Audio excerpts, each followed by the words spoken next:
Rafal de Santiago, Cabo Verde, 29 de outubro de 1986. Caro Hugo, após ter tomado conhecimento do seu trabalho sobre o campo da Rafal, tomei a iniciativa de escrever esta carta para lhe enviar algumas notas que reescrevi propositadamente a partir da minha experiência, sobre o universo que fui criando, baseado no que aí vi e vivi.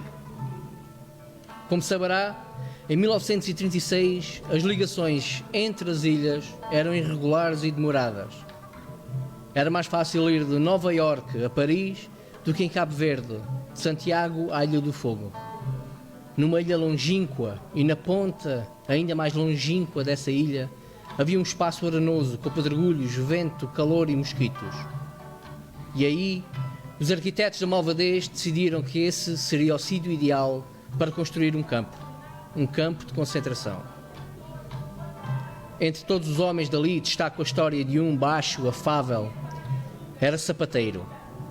Encontrara-se sempre na dúvida de há quanto tempo alistaria, já que, segundo ele, nada fizera para alistar e tampouco teria sido acusado. Aguardava uma acusação e depois um julgamento.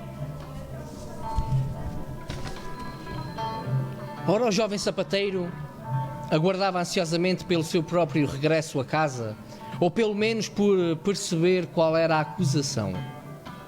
Os barcos que chegavam de tempos a tempos, nem sempre de forma regular, deixavam ansioso o sapateiro. Seria desta? E enquanto esperava pelo barco, o tal que levaria o inocente sapateiro para casa, onde teria então a sua família, pais e irmãos e amigos à sua espera, também eles sem saberem o que seria feito dele. E enquanto esperava pelo barco, lá se ia oferecendo para arranjar os sapatos dos restantes prisioneiros. Para além de assim agradecer a simpatia dos outros para com ele, de estar ali, jovem, ingênuo, no fim do mundo, isto ajudava-o também a passar o tempo, ali, infinito e incerto. Com as parcas condições das casernas, onde as instalações sanitárias eram constituídas por um balde para toda a gente ao canto da caserna, as doenças surgiam rapidamente. As febres, o fígado podre, as alucinações, o paludismo. E lá iam para uma caserna improvisada que chamavam de hospital, também ela sem quaisquer condições. A Mitra.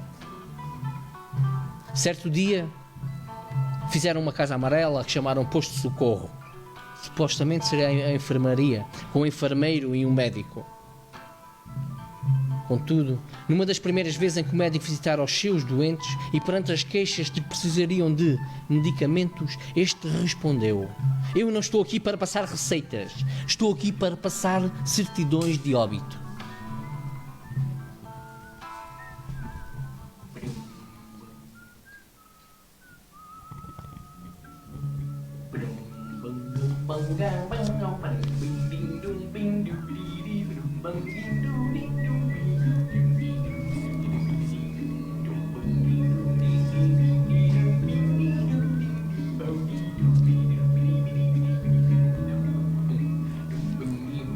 Francisco José Pereira, marinheiro, 28 anos. Pedro de Matos Filipe, descarregador, 32 anos. Francisco Domingos Quintas, industrial, 48 anos. Rafael Silva, relojoeiro, 26 anos. Augusto Costa, operário vidreiro, morreu de Rafal, 22 de setembro de 1937. Cândido Alves Barge, marinheiro, 27 anos. Abílio Belchior, marmorista, 40 anos. Francisco do Nascimento Esteves, torneiro mecânico, 24 anos. Arnaldo Januário Barbeiro, 41 anos. Alfredo Caldeira, pintor, decorador, 30 anos.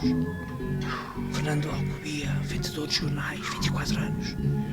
Jaime da Fonseca e Sousa, impressor, 38 anos. Albino Coelho, motorista, 43 anos. Mário dos Santos Castelhano, empregado de escritório, 44 anos. Jacinto Vilaça, marinheiro, 26 anos. Casimiro Ferreira, funileiro, 32 anos. Albino Carvalho, comerciante, 57 anos. António Oliveira Silva, motorista, 40 anos.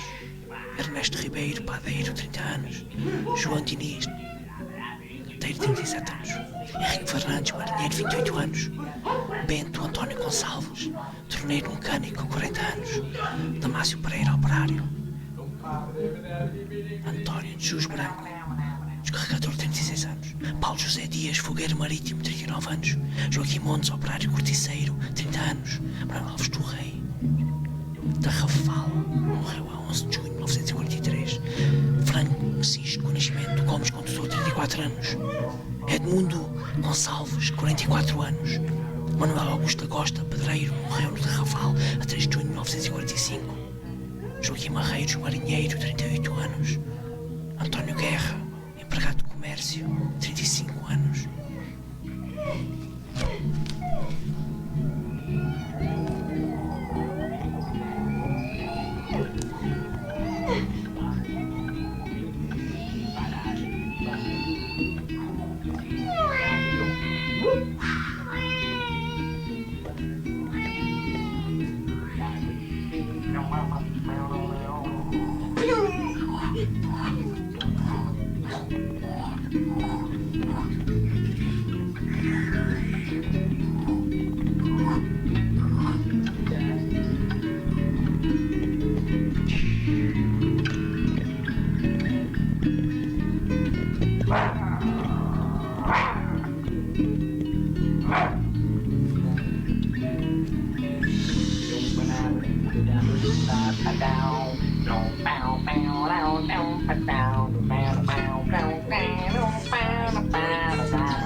O novo prisioneiro, recém-chegado, lá estava ladeado de 2 guardas. Venha connosco.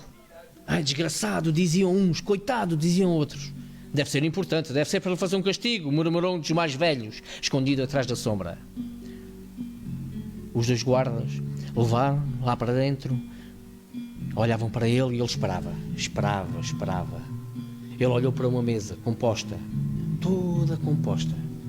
Uma grande mesa repleta de comida, de entradas bem enfeitada, até com guardanapos de tecido, talheres e pratos brilhantes, copos altos, um jarro com água cristalina, uma garrafa de vinho, sobre a mesa, fruta e salada. O novo prisioneiro pensava que o iam apresentar ao diretor, que o estaria a preparar-se para jantar. Até que algum tempo depois entra um funcionário com uma bandeja coberta, aproxima-se da mesa, coloca sobre esta e destapa.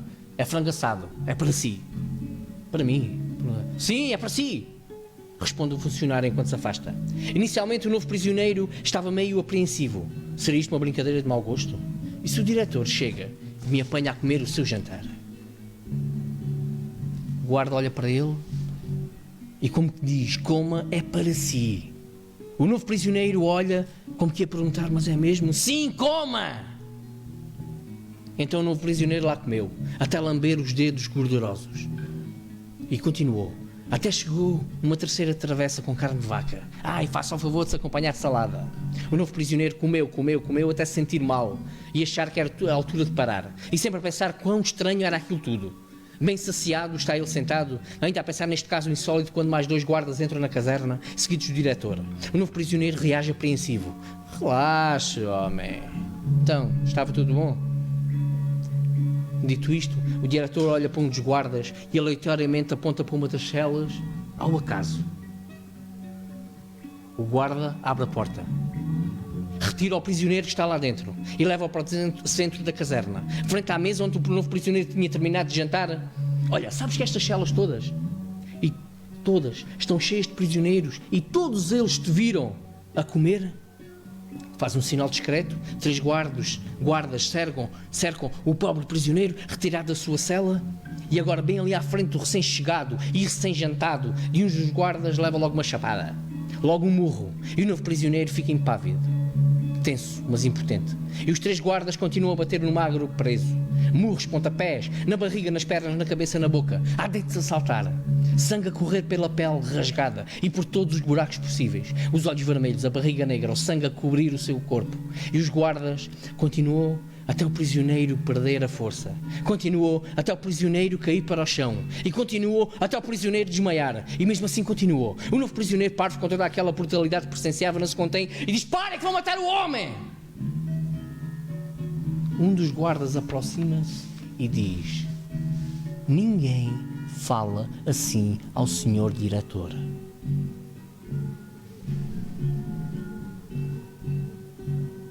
O novo prisioneiro foi levado então para a caserna. Estava ela também em silêncio. Algum tempo depois, alguém lhe disse que o jovem sapateiro não tinha aguentado e tinha morrido naquele início de noite. Esperava eternamente o barco da justiça, enquanto a família ainda nem sabe que ele adoeceu e reza por um rápido regresso do filho. Foi biliosa, dizia alguém. Mais tarde, envolto na única roupa que trouxera da casa, num caixão feito pelos próprios presos a partir das mesas do refeitório, foi enterrado no cemitério criado junto à praia, no local mais inóspito possível, longe da vista e do conhecimento da família e amigos. Reconheço a modéstia destas linhas, na esperança que elas possam servir de testemunho para a sua reflexão sobre o lugar do prisioneiro ideológico. Votos de felicidades e fortuna para o seu trabalho. Um abraço fraterno. Joaquim José Manoto, Tarrafal de Santiago, Cabo Verde.